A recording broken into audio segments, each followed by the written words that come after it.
En cuanto a los ingresos, el registro de los ingresos en el sector de la construcción, bueno, en todos los sectores, para los ingresos, nosotros tenemos que irnos o someternos a la NIF de uno. Pero hay un dato aquí muy importante. La NIF de uno se refiere a ingresos por contratos con clientes. Entonces, en el sector de la construcción, se llega a hacer obra ya comprometida. Es decir, obra porque ya hay un contrato, pero se llega a hacer obra sin contrato.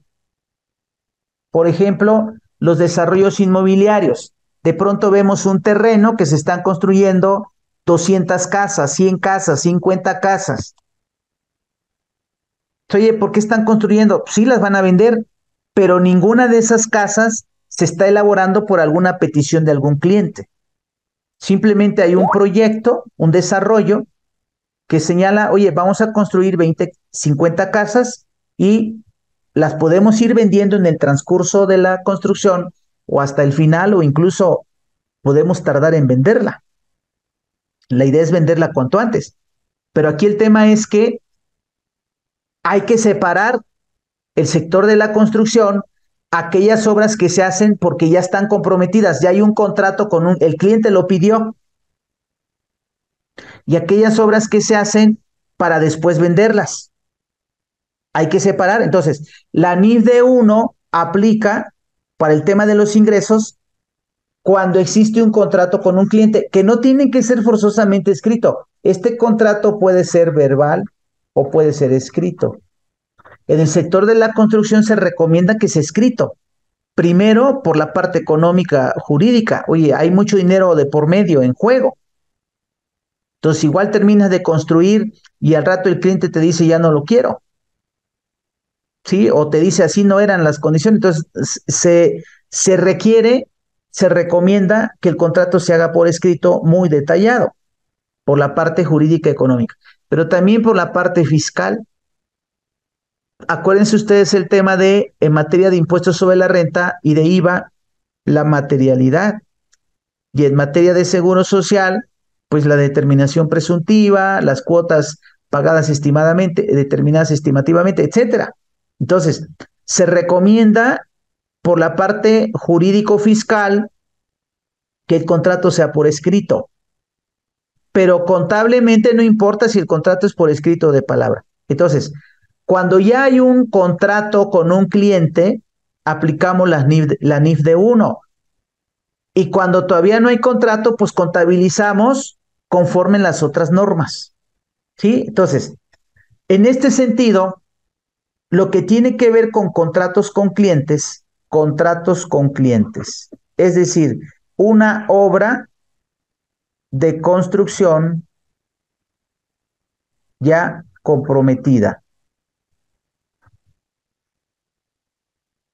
que la estamos haciendo por una exigencia, petición, acuerdo con un cliente. Dice la NIF de uno, párrafo IN2, introducción 2. Esta NIF establece los principios de presentación de información útil a los usuarios de los estados financieros sobre la naturaleza, monto, oportunidad e incertidumbre de los ingresos. Se refiere al tema de los ingresos. Bueno, párrafo IN3. El principio básico de esta NIF es que una entidad, acuérdense, ya delimitamos, una entidad debe reconocer, registrar, contabilizar los ingresos cuando transfiere el control sobre los bienes o servicios acordados a los clientes a cambio del monto que refleje la contraprestación, mediante la aplicación de los siguientes pasos: identificar el contrato, y dentro del contrato qué obligaciones tienes que cumplir, ya encontraste las obligaciones que vas a cumplir, cuál es el precio de la transacción, el precio de cada obligación y el registro contable del ingreso. Bueno, esto en términos generales aplica, por ejemplo, si hablamos de una compra-venta. Pero el sector de la construcción tiene su particularidad, ¿cuál? Que se puede tardar varios años en entregar la obra o varios meses, no es de inmediato. Yo me dedico a vender celulares, le entrego el celular, me da mi dinero y punto. Pero en el sector de la construcción, el compromiso se adquiere para irlo cumpliendo durante cierto tiempo. Entonces diríamos que en el sector de la construcción necesitamos algo más que esto que aquí establece la NIF de 1. Entonces, el párrafo 45.9 habla de estas obligaciones, dice, obligaciones a cumplir, a satisfacer a lo largo del tiempo. Aquí está el sector de la construcción. Aquí no es, en el caso de contratos con clientes, porque cuando yo construyo una casa sin lo que les decía, 50 casas, llega un cliente, me compra una casa, le digo, ahí está tu casa, ¿sí? Le doy las llaves y listo. Pero cuando hablamos de una construcción por un contrato con un cliente, las obligaciones se van cumpliendo a lo largo del tiempo. Le llamamos avances de obra. Entonces, a esto se refiere la norma cuando dice obligaciones a cumplir, a satisfacer a lo largo del tiempo. Estamos hablando de la forma en que deben registrarse los ingresos en el sector de la construcción. Entonces, fíjense qué dice. Una entidad transfiere el control sobre un bien o servicio a lo largo del tiempo y por ello satisface una obligación a cumplir y reconoce, registra los ingresos a lo largo del tiempo si se cumple uno de los siguientes criterios. Cualquiera de estos tres. Ahorita les digo cuál aplica al sector de la construcción. Entonces, una entidad transfiere el control sobre un bien a lo largo del tiempo y por ello satisface una obligación a cumplir. Por lo tanto, reconoce los ingresos a lo largo del tiempo si se cumple alguno de los siguientes supuestos. El cliente recibe y consume simultáneamente los beneficios a medida que la entidad los proporciona. Aquí no está el sector de la construcción. Aquí yo les puedo poner, por ejemplo, una prestación de un servicio de limpieza. ¿Sí? A mí me contratan, a mi empresa la contratan para hacer la limpieza en el banco y pues yo estoy cumpliendo mi obligación de manera sucesiva, día con día, pero se entiende que el cliente recibe el servicio cada que limpio, ¿sí? Entonces dice acá, el cliente recibe y consume simultáneamente los beneficios. Oye, ¿ya barrí? Pues sí, ya lo consumiste, ¿no? Ya barrí, ya te presté el servicio y estás consumiendo el servicio porque ya quedó limpio, aunque nunca pases por aquí. No es el caso del sector de la construcción. Luego viene aquí el otro tema, dice, el cumplimiento por la entidad crea o mejora un activo que el cliente controla a medida que se crea o mejora el activo. Aquí hablamos, por ejemplo, cuando pues son obras muebles que se tienen que fabricar y entonces yo me comprometo a fabricar durante el año este, 1 millón de piezas de pantalones, 1 millón de pantalones de mezclilla, pero quedé de irselos entregando poco a poco. Entonces, hoy le entrego, cada semana le voy entregando 5,000, 5,000. Oye, el cumplimiento por la entidad crea o mejora un activo que el cliente controla a medida que se crea o mejora el activo. Entonces, lo voy entregando durante el periodo. Aquí tampoco está el sector de la construcción. El sector de la construcción está en el que viene, dice, el cumplimiento de la entidad no crea un activo con uso alternativo para la entidad y la entidad tiene un derecho exigible al cobro por el cumplimiento que se haya logrado hasta la fecha, los avances. Entonces, a ver, pactamos que yo te voy a hacer un edificio que voy a tardar 5 años en construirlo, pero tú me vas a ir pagando conforme vaya avanzando. Aquí cae el sector de la construcción. Entonces se llama obligaciones a cumplir o a satisfacer a lo largo del tiempo. Entonces, ¿cómo se reconocen los ingresos en este tipo de entidades o en este tipo de servicios o de obras? Sigue diciendo la norma. Ya ubicamos que aquí en este párrafo está el sector de la construcción en el inciso C. Bueno, por lo tanto, lo que sigue le aplica. Para cada obligación a cumplir, a satisfacer a lo largo del tiempo, una entidad debe reconocer los ingresos, registrar, contabilizar los ingresos a lo largo del tiempo, evaluando el avance hacia la satisfacción completa de esta obligación. El objetivo al determinar el avance es mostrar el cumplimiento de una entidad a transferir el control sobre los bienes o servicios prestados. Entonces, yo voy a construir un edificio en 5 años, pero cada mes vamos a revisar el avance, ¿no? Así lo pactamos. Oye, tu edificio en total va a llevar 5,000 metros cuadrados de construcción. Por lo tanto, vamos a ver cuántos metros cuadrados construyo cada mes. Entonces, si yo en este mes construí 100 metros cuadrados, pues ya tengo un avance de cierto porcentaje, ¿sí? 100 entre 5,000. En este caso, vamos a ver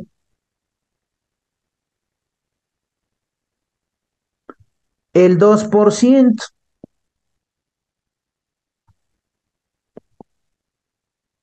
Yo el edificio lo voy a terminar en 5 años, pero este mes quiero que vengas y revises el avance. A ver cuánto superficie llevas de construcción, 100 metros cuadrados. Ah, ok, ya es el 2%. Por lo tanto, yo tengo un ingreso. ¿Sí? Conforme el avance, voy registrando el ingreso. Dice acá, una entidad debe aplicar un método único. Bueno, me regreso. Dice, para cada obligación a cumplir, a satisfacer a lo largo del tiempo. En este caso, la obligación es el edificio. Te voy a ir reportando avances. Bueno, una entidad debe reconocer los ingresos, registrar los ingresos a lo largo del tiempo, evaluando el avance hacia la satisfacción completa de esa obligación. Está muy bien, ya avance un 2%. Bueno, una entidad debe aplicar un método único. Aquí es donde aplica el postulado básico de consistencia. Ahorita hacemos una más clara explicación, ¿no? Bueno, una entidad debe aplicar un método único para determinar el avance de cada obligación a cumplir a lo largo del tiempo y debe aplicarlo de forma consistente. No puedes cambiar el método. En esa obra no. A lo mejor en otras, pero en esa obra no. Estamos hablando de aspecto contable. El tema fiscal es por año, por 5 años, depende. Aspecto contable. Ahorita les voy a decir cuáles métodos hay, pero dice, una vez que elijas el método, hasta que acabes. Una entidad debe aplicar un método único para determinar el avance de cada obligación a cumplir a lo largo del tiempo y debe aplicarlo de forma consistente a obligaciones a cumplir similares y en circunstancias parecidas. Al final de cada periodo, una entidad debe determinar nuevamente su avance hacia la satisfacción completa de dichas obligaciones. Entonces, aquí en este caso, pues nosotros normalmente hacemos cortes de un mes, ¿sí? Pero aquí va a depender de lo que se haya pactado con el cliente. A lo mejor con el cliente se pactó cada 15 días, ese es el periodo. A lo mejor con el cliente se pactó cada 2 meses. Cada 2 meses vienes y revisas el avance, ¿sí? Pero normalmente es cada mes. Bueno, ¿cuántos métodos hay? Porque aquí me dice, debe aplicar un método único para determinar el avance. ¿Cuántos métodos hay y cuáles son? Se mira, hay dos. Ahorita vamos para allá. Métodos para determinar el avance. Los métodos apropiados para determinar el avance incluyen métodos de salida y de entrada. Para determinar el método apropiado para determinar el avance, una entidad debe considerar la naturaleza del bien o servicio sobre el cual se comprometió a transferir el control al cliente. En este caso es el sector de la construcción. Oye, ¿cuál es el mejor método? ¿El de entrada o el de salida? Ahorita vemos en qué consiste cada uno. Los métodos que pueden utilizarse para determinar el avance de una entidad hacia la satisfacción completa de una obligación a cumplir, que se satisface a lo largo del tiempo conforme a los párrafos 45.9.1 al 45.9.14, incluyen los siguientes: métodos de salida, métodos de entrada. Métodos de salida, bienes o servicios transferidos. Métodos de entrada, costos incurridos. Vean.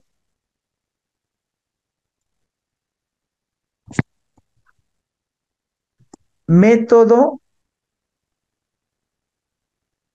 de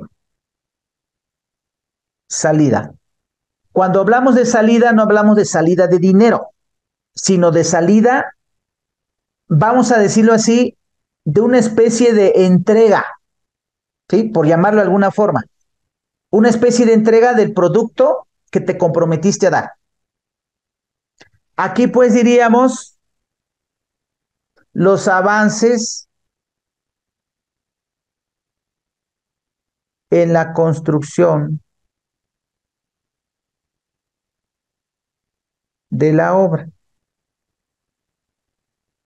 ¿Cómo vas a registrar los ingresos a través del método de salida? Pues con base en el avance, con base en el avance. Con base en el avance, registras los ingresos y los costos. Ese es el método de salida. Y aquí tiene mucho que ver el tema con el cliente también, ¿no? Bueno, los métodos de entrada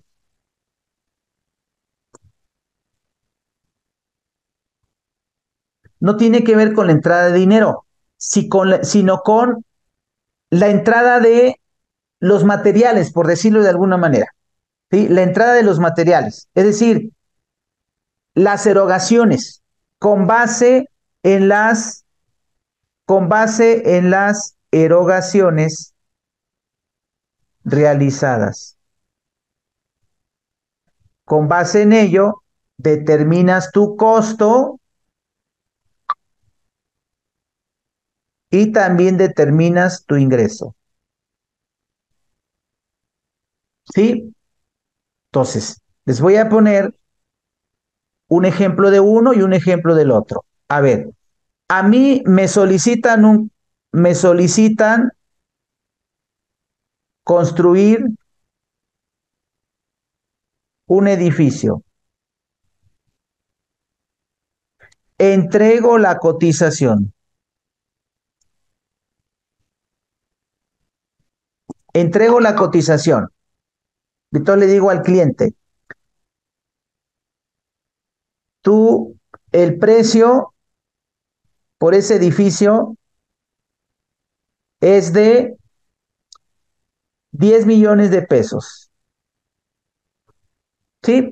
Yo hago mi estimación con base en el ingeniero, etcétera. Jaime, buen día. Los gastos domésticos, colchones, cobijas, comestibles que se compran para los trabajadores que están en una obra foránea y se renta una casa para ello, ¿cómo se registran? ¿Son deducibles? Bueno, la primera pregunta tiene que ver con aditamentos que le provees a tu personal. Entonces, pueden, aquí va a depender del tipo de contratación laboral que tengas, pero por ejemplo, puede ser una prestación o puede ser eh,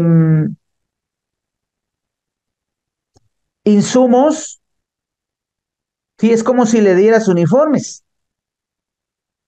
Entonces, puede ser un gasto indirecto o un gasto directo. Por eso aquí yo les comentaba, habría que revisar el contrato laboral, pero ya sea una de dos, como mano de obra directa a través de una prestación o como un gasto indirecto de fabricación, pero dentro del inventario, es decir, no lo manda directamente al costo, ¿sí?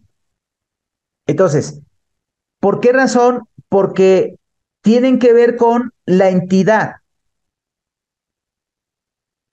Aunque a lo mejor dices, bueno, pues una vez que los trabajadores terminan, digo, ya se tiene que evaluar, pues ya eso se desecha, se manda a la basura, pues a lo mejor se puede utilizar en otras obras, tal vez para los mismos trabajadores, tal vez para otros trabajadores, se mandan a la tintorería, se mandan a limpieza, etcétera, y quedan listos.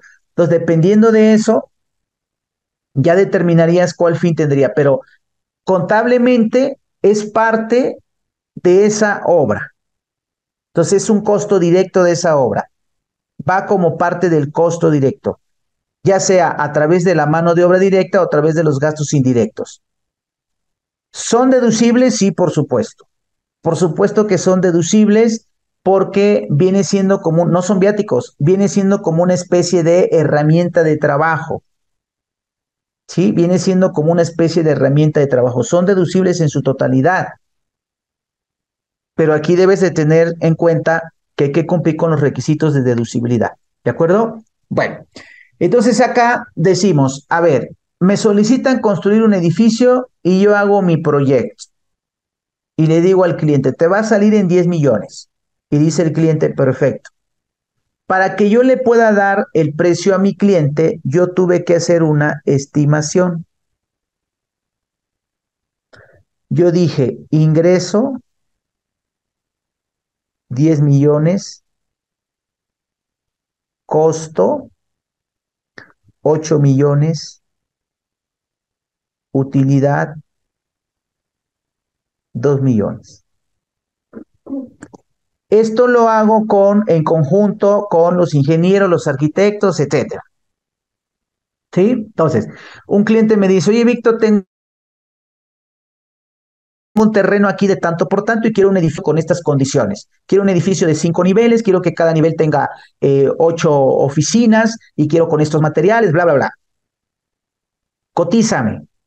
Elaboro el proyecto, a ver cuánto voy a consumir de material, qué tipo de material, cuánto vamos a hacer de excavación, cuánto voy a gastar de mano. Hacemos el proyecto y le digo al cliente, te va a salir en 10 millones. Y dice el cliente, perfecto, aceptado. Bueno, pero para que yo le pueda dar ese precio a mi cliente, yo ya tuve que sacar un costo, que es estimado, con base en la experiencia, etcétera. Y entonces me va a salir en 8 millones y me quedo con 2 millones. ¿Sí? Entonces, eso lo hacemos al principio, es el comportamiento general. Bueno, ¿qué implica contabilizar con base en método de salida? Contabilizar con base, o más bien, reconocer los ingresos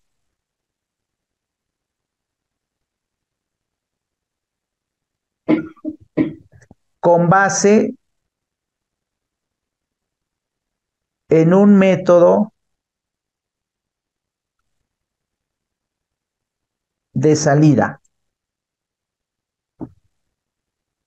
Pues es conforme a los avances, conforme a los avances. Ejemplo,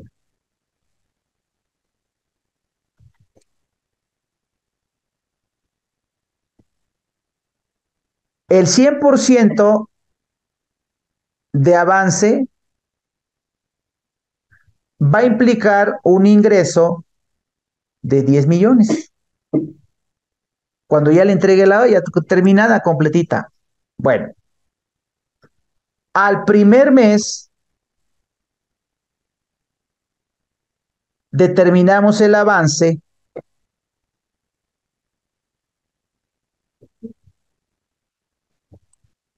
del 5%. Estamos hablando de un método de salida. Entonces, yo ya le hago la evaluación al cliente, te va a salir en 10 millones y te lo entrego en 1 año, 2 años, 3 años. Bueno, al término del primer mes, calculamos, cuantificamos el avance, el 5%.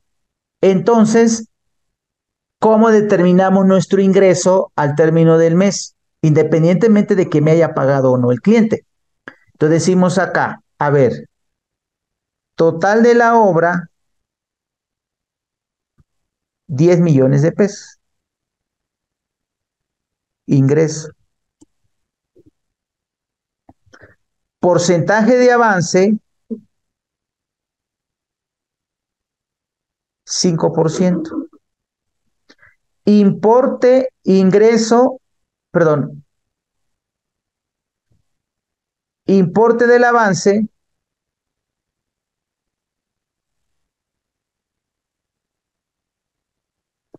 a esos 10 millones de pesos lo multiplicamos por el 5%.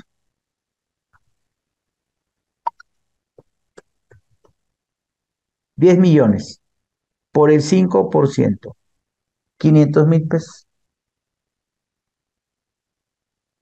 Yo tengo que registrar al término del primer mes un ingreso por 500,000 pesos, pero hay un postulado que se llama asociación de costos y gastos con ingresos, que me dice, no puedes tener un ingreso sin su costo. Ah, entonces también debo de contabilizar el costo. ¿De cuánto iba a ser el costo? De 8 millones.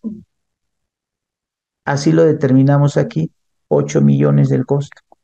Por lo tanto, como de avance llevo un 5%, entonces del costo llevo también un 5%. Entonces, 8 millones son 400,000. Y tengo una utilidad del proyecto de ese edificio por 100,000. Eso significa reconocer, cuantificar, contabilizar, registrar con base en método de salida. ¿Cuánto llevas de avance? ¿Cuánto va saliendo para el cliente? ¿Sí? ¿Cómo sería método de entrada? Método de entrada. Tiene que ver con los costos. Entonces decimos, al término del primer mes,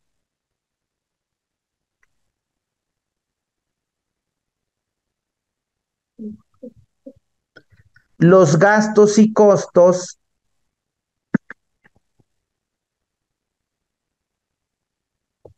de esa obra, entre mano de obra, gastos indirectos, materia prima, etcétera, al término del primer mes ya llevamos erogado, independientemente de que lo hayas pagado o no, ¿sí?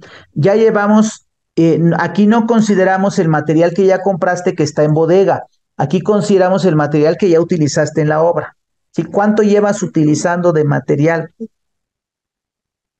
Entonces decimos, los gastos y costos de obra son de 650,000 pesos. Entonces, ¿cuánto representa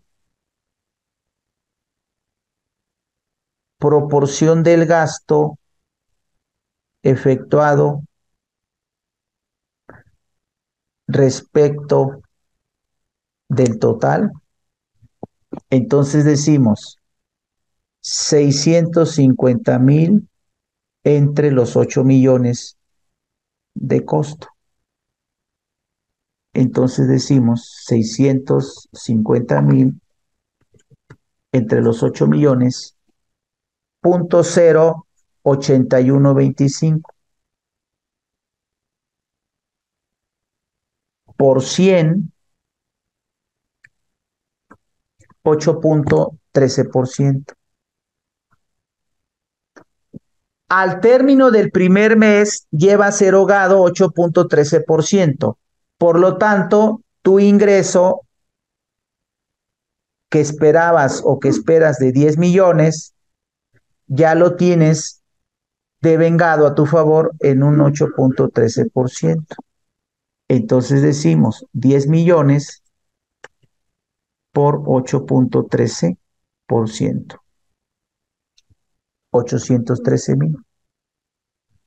Entonces, al término del primer mes, tú tienes ingresos por 813,000 y tienes costos por 650,000, lo cual te da una utilidad bruta de 163,000.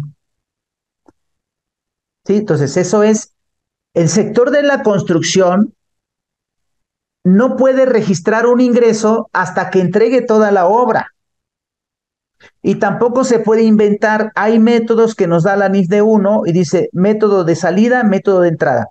Método de salida del producto, del edificio, de la obra. Conforme vayas avanzando, ese porcentaje será el de tu ingreso. Contabilizas el ingreso y también el de tu costo. Método de entrada, conforme vayas gastando, lo pagues o no lo pagues, conforme vayas invirtiéndole, material, mano de obra, insumos indirectos a la obra, saca el porcentaje respecto del total y ese mismo será el porcentaje de tu ingreso. Y una vez que tú defines si vas a usar el de salida o el de entrada, no me lo cambies. El postulado de consistencia, no me lo cambies hasta que se concluya la obra. ¿Sí? Entonces, esos dos métodos los debemos utilizar, cualquiera de los dos, en el sector de la construcción. Sigue diciendo, los métodos de salida reconocen los ingresos sobre la base de las valuaciones directas del valor para el cliente de los bienes o servicios transferidos hasta la fecha. Oye, cliente, ¿puedes venir a ver cuánto avance llevamos? A ver, de tu obra, a ver, chécale. A ver, dijiste que ibas a construir 5,000 metros cuadrados, ya construiste 100 metros cuadrados. Ah, ese es un porcentaje de tanto. ¿Sí? Entonces, de esa manera vamos cuantificando con el método de salida. Como solución práctica, si una entidad tiene derecho a una contraprestación de un cliente por un monto que equivale al valor para el cliente del cumplimiento por la entidad hasta la fecha, la entidad puede reconocer un ingreso por el monto al que tiene derecho a facturar. ¿Ok? Derecho a cobrar. Bueno, método de entrada. Los métodos de entrada reconocen los ingresos sobre la base de los esfuerzos o recursos empleados. Por eso decimos acá lo que ya gastaste. Entonces, el método de salida con base en los avances.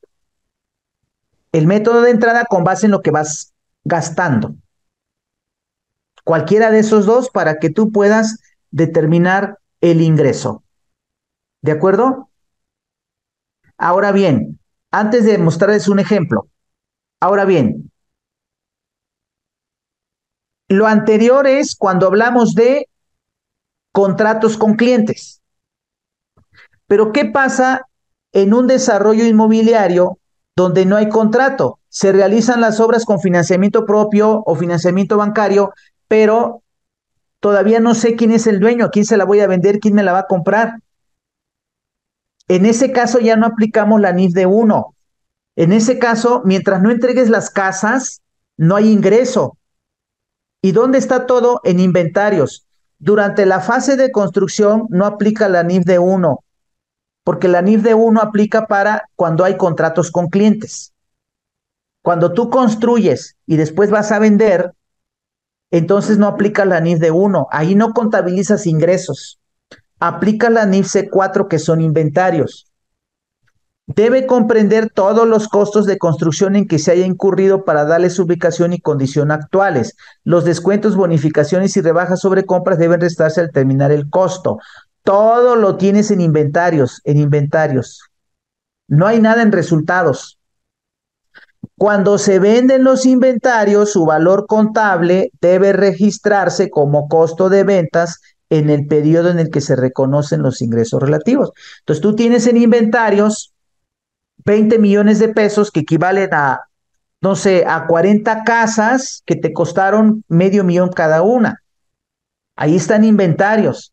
Y cuando vendas una casa, sacas el costo 500,000 de inventarios y te lo llevas al costo, a resultados. Y eso va contra el importe de su venta, que a lo mejor fue de 800,000. ¿Sí? Entonces, nosotros tenemos que distinguir en esta parte estos dos aspectos. Jaime, ¿es obligatorio provisionar todas las compras y gastos aun cuando se paguen en el mismo mes, incluso algunos el mismo día? No, por supuesto que no. Si tú tienes una operación de contado, pues va directo gasto contra bancos o gasto contra cajas. Normalmente se hace pasando por la provisión, como le llamas, porque tiene que ver con el tema de la DIOT. Hay sistemas de contabilidad como el COI, que le puedes decir al COI que te emita la DIOT una vez que termines de contabilizar, pero para ello se necesita una cuenta de control que normalmente es proveedores. Por esa razón se pasa todo por la provisión. A ver, si yo hago un gasto de contado, yo mando gasto de venta, su cuenta papelería contra proveedores. Y en esa misma póliza cargo proveedores contra bancos. ¿Por qué lo hago así? ¿Lo dice la NIF? No, la NIF no habla de eso. Yo lo hago así, o muchos lo hacen así, porque el pasarla por proveedores me va a dar al final que el sistema me pueda generar la DIOT, porque yo le digo al sistema, cada que yo cargue proveedores, esa cantidad juega para la DIOT. Y si yo la mando directo a contrabancos, pues no me va a considerar el tema de la DIOT. Entonces, por esa razón se hace, pero no es obligatorio. Las operaciones de contado van directo contra bancos, contra caja. ¿Sí? Bueno, entonces, en el caso de que yo tengo un desarrollo inmobiliario que todavía no sé a quién se la voy a vender, las obras van a estar en inventarios. En inventarios activo circulante, si yo estimo venderlas en plazo no mayor a 12 meses. O en activo fijo. Yo puedo tener inventarios en activo fijo. Los inventarios no siempre son activo circulante. Sobre todo el sector de la construcción puede tener inventarios en activo fijo. Cuando esas casas, esos edificios, esos inmuebles, se estima que se van a vender en un plazo mayor a 12 meses, pero ojo, de la fecha del estado financiero, no de la fecha del año, ¿sí? Sino del estado financiero. Es decir, mi balance general de julio del 2024 debe considerar una casa en activo circulante o activo fijo si la voy a vender a más tardar en julio del 25, no es diciembre, a la fecha del estado financiero. Entonces, si a la fecha del estado financiero, que es julio del 24, un año, julio del 25, oye, esa casa que construiste, que ya la terminaste y que ya la pusiste en venta, ¿la estimas vender de aquí a julio del 25? Sí, entonces va en activo circulante. Inventario, activo circulante. No, fíjate que no estimo venderlas de aquí a julio del 25. Ah, entonces va en activo fijo. Sí, entonces, si se venderán en un plazo no mayor a 12 meses a la fecha del estado financiero, es circulante. Si se venderán en un plazo mayor a 12 meses a la fecha del estado financiero, es activo fijo. Pero aquí estamos hablando de cuando yo construyo sin un contrato de por medio, sino para ponerlas a la venta después. Bueno, entonces, les voy a mostrar aquí un ejemplo de una contabilización de una obra bajo estos lineamientos. Nada más en su primera fase para no complicarlo mucho, pero para que ustedes tengan una idea. Aquí yo voy a utilizar el método de salida. Acuérdense que el método de salida es con base al avance. ¿Ok? Entonces, fíjense.